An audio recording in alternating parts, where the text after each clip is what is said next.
On this episode of West Chicago Mountain Railroad, let's take a look at this custom run Burlington route GP7 by MTH that was done for the Berwyn Toys and Trains hobby shop.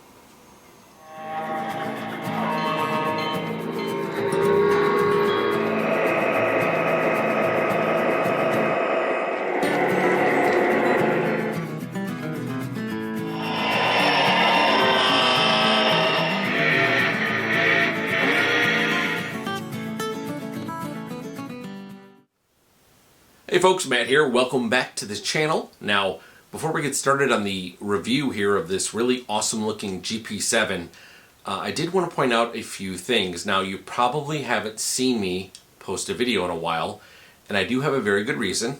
Now, besides the normal everyday life things, job, family, just I have a podcast that I work on, so I dedicate time to that. I have been expanding the layout here, and as you can see, I finally finished the board and the track. I now have two outside 060 loops. Now that's an upgrade from an 036 and an 048, which used to be my two loops. Now they are both 060, which really opens up the amount of or I should say the size of the engines that I can run on these outside loops. I was really cutting the corners. I was really trying to run a lot of things that probably weren't meant for 048, but I didn't care. I ran them anyway. But now I have two 060 loops, and I can run some really large articulated engines, non-articulated stuff. I have a Pioneer Zephyr, as you can see behind this GP7, that I've been running without any issues. I love it. And it's really going to open up a lot of new things for this layout. Now, I haven't got to the point where I'm doing any landscaping or, I have to do all of the ballasting again on the track along with some other things. But I did move things around. I'm not going to get into it too much today. I'm going to save that for a layout update video because today we're going to focus on this GP7. So I just wanted to point that out.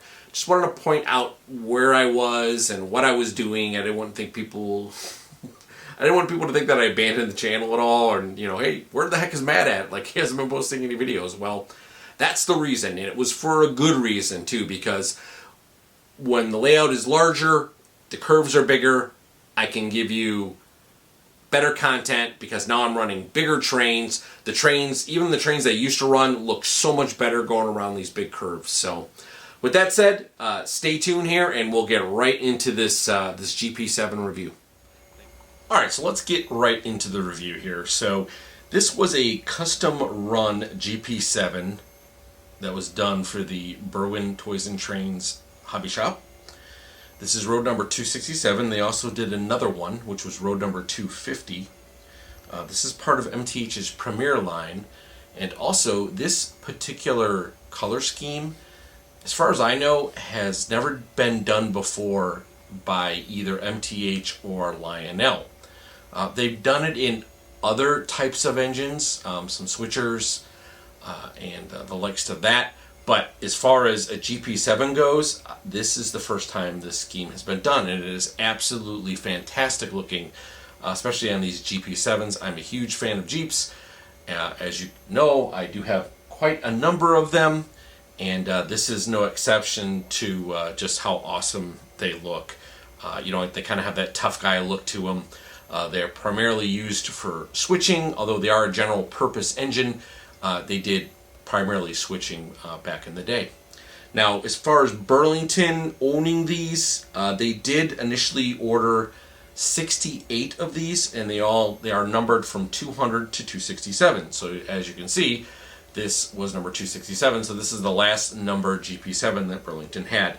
Now, keep in mind that GP7s were purchased in large amounts. In fact, I believe in total there were around over 2,700 GP7s purchased in its lifetime. Santa Fe buying the majority of those, they had a little bit over 200 of them. And then along with all the other railroads that kind of gobbled these up, they were very, very good runners, very reliable, and and it lasted on the railroad like for quite a long time. All right, so let's just get some quick history on the EMD GP7. Is a 4-axle diesel electric locomotive built by General Motors EMD division between 1949 and 1954. Power was provided by an EMD 567B 16-cylinder engine, which generated 1,500 horsepower. Now, the GP7 was offered both with and without control cabs, and those built without control cabs were called GP7Bs. 5 GP7Bs were built between March and April 1953. The GP7 was the first EMD road locomotive to use a hood unit design instead of a car body design. This proved to be more efficient than the car body design, as the hood unit cost less to build, and was cheaper and easier to maintain, and had much better front and rear visibility for switching. All right, folks, so let's get started on the front here. Got my trusty pointer straw. No, I do not use screwdrivers. Please, folks, don't use screwdrivers to point out things on your engine, because you will scratch them. It drives me nuts. Anyway, all right, rant over. Let's start out. So got a protocoupler here. This is a functioning protocoupler you can use on your remote. Got a snowplow here. This is detached when you pull it out of the box. You just install it from the bottom with like 2 screws. Goes on really quickly. So whether or not you run this thing in a wintry part of the United States, you can install the snowplow. I install snowplows on all of my stuff because I am in Chicago, and it's snowy here sometimes. All right, so we got these really nice railings here with this chain in the middle. You got this plank here for the middle, which obviously they don't use anymore. Very cool twin headlights. Got our road numbers on top. Really cool decorated horn here. This is, I believe, some type of exhaust, but that's not where the actual exhaust for the diesel comes out of. It comes out of the middle one, which we will get to in a moment. All right, so we'll take a look at the side now. Again, we kind of looked at this in the kind of the beginning, but as for the side, these Burlington route got a nice, really cool Way of the Zephyr logo here. The other side has a different logo. It is Everywhere West, which was also very common on these Burlington route, engines. Now, keep in mind too that I call this the Burlington route. You can call it the CBQ, the Chicago, Burlington, and Quincy Railroad. I just shorten it to Burlington route because or the Burlington Railroad. You can call it whatever you want. I'm calling it the Burlington route. That's obviously what it states on the box, so we'll just go with that. But I just want to make that clarification. So, obviously, you got your little GP7 marker here. There are some very cool labeled items, very detailed things. Got like a radiator here with the vents. They are actually see-through, which is actually very, very cool. Trucks are done very well too. Got little steps here, and these are basically kind of graded plates on the deck here. All right, as far as the back goes, not much different than the front, minus the cab. It is pretty much identical design here. Again, just kind of like some added-on details here. Same kind of striping. Got our reverse lights right here. And then, of course, we have our number boards, 267. There's also a working protocoupler on the rear of the engine. And then here's the top of our GP7. Again, from the horn up top. Some type of exhaust here. If somebody knows what that is for, you can let me know. I don't know. There's an exhaust here, which is the main exhaust, which is what you pour smoke in, and you get exhaust coming out. Fans here, they are pretty detailed, and then here's a unit as well, I believe, for the radiator. And yeah, the color scheme is like fantastic. Again, MTH always does a really good job on their paint schemes, matching the actual prototype. So let's take a look at the opposite side really quickly, and I'll show you that additional logo. All right, and here's our opposite side. So instead of saying Way of the Zephyrs, it says Everywhere West, which is actually a really cool touch. I like that both sides have a unique slogan on them. All right, So let's turn this around and we'll start it up and we'll listen to all the cool sounds and all the other electronic features on this unit. Alright, let's start this puppy up and see what she sounds like. I'm going to use the extended startup so we can hear all of the engineers talking and all the additional sounds you get.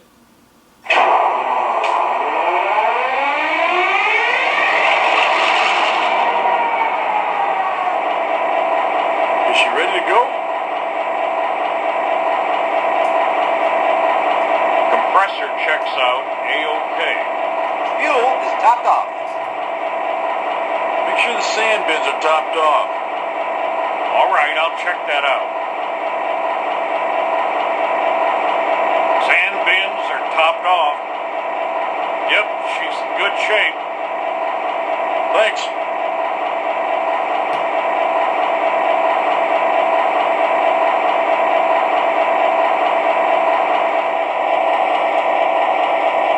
Alright, I should point out the really cool marker lights that are on both sides of the Check front that of the oil engine. level. Check the oil first. Alright.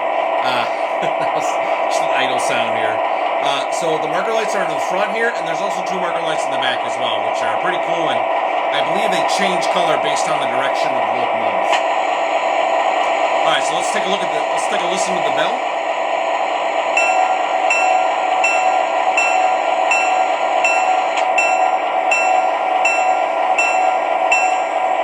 Alright, let's take a listen to the horn.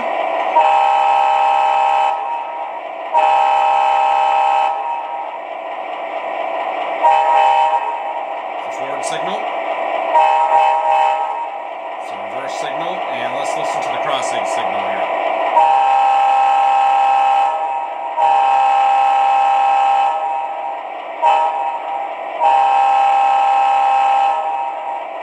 Pretty cool. Let's listen to the PFA sequence. This is obviously used for switching, so it's going to be a freight PFA sequence.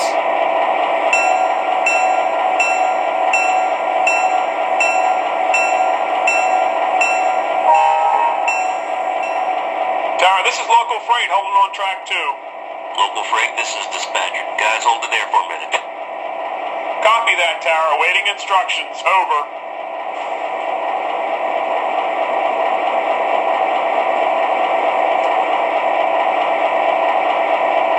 Local freight, this is dispatcher. Thanks for waiting. How can I help you today? Over. We've got our train and we're holding on track 2. Waiting to depart. Over. All right, local freight. I'll see how fast I can get you guys on your way. Over. Thank you, sir. We appreciate that. Over. Local freight, this is dispatcher. Over.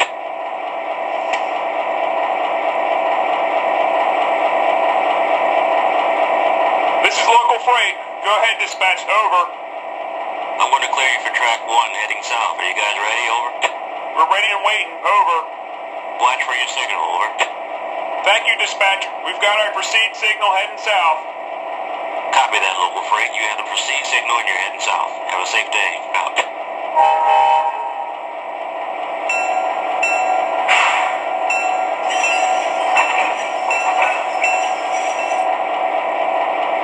Alright, so that was actually pretty cool.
next shift.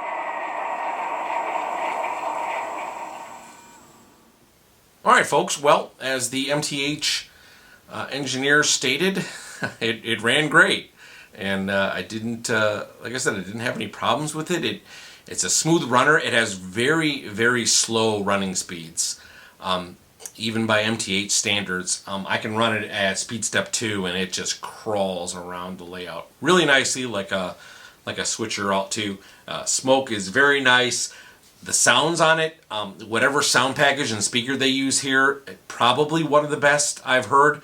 This thing is very, very loud, and you could probably get that by listening to the video. I know it doesn't do it too much justice, but I can tell you from someone who owns various MTH engines, from switchers to steamers to big passenger freight diesels, the sounds in this are very, very loud and not too staticky. They're actually very crystal clear. All in all, this is a fantastic little Jeep. If you are a huge fan of the Burlington Railroad, I would certainly recommend this 100%. I have a few pieces, like, I have the Pioneer Zephyr behind this. I actually may consider this Jeep as well. I love the color scheme on it. It's probably one of the best Burlington color schemes out there. I'm a big fan of the gray and stuff like that. So if you're interested in buying one, please reach out to the Berwyn Toys and Trains. Again, there are 2 road numbers available. Let them know you're interested. You can call them. You can head down there to Berwyn.